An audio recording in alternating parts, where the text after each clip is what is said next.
So I think the relationship between Australia and China is really bad right now. It's probably the worst that it's been in the last 30 years.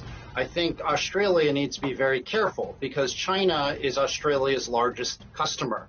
38% of Australian exports, from iron ore to wine to beef to dairy products, are actually exported to mainland China.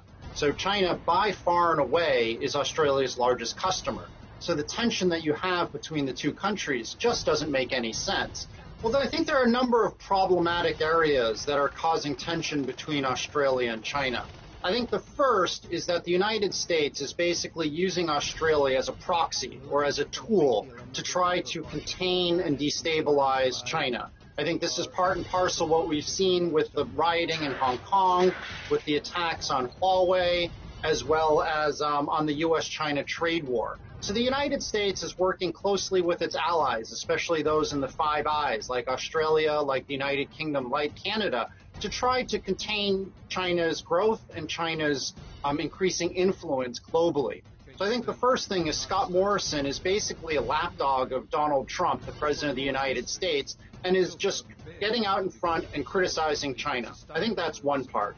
The second part is there is a lot of xenophobia and yellow peril racism in Australia. I think it's always been there, but it's just starting to emerge publicly. It's become more acceptable for people to be xenophobic. And what you start to see is a lot of Australian think tanks, like the Australian Strategic Policy Institute, or ASPI, which is run by a man named Peter Jennings. They have analysts like Yuen Shee, as well as Fergus Ryan, who are really exaggerating and sensationalizing some of the actions that China's government is doing in the South China Sea or in Xinjiang, and they're using it to attack and criticize China. Now, why does ASPI do this? There are really two reasons. Their main funding comes from foreign governments like Mike Pompeo, the United States State Department, as well as weapons manufacturers like Raytheon.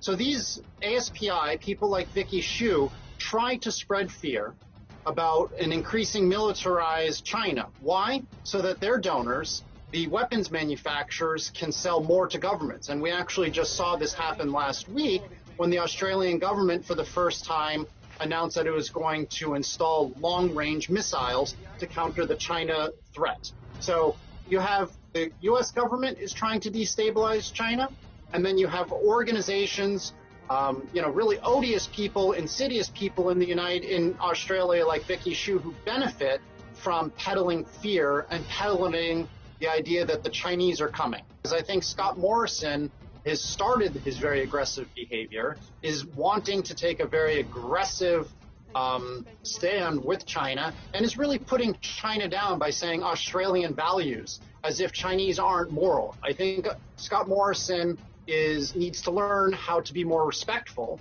and needs to have a better idea of what's actually happening on the ground in China.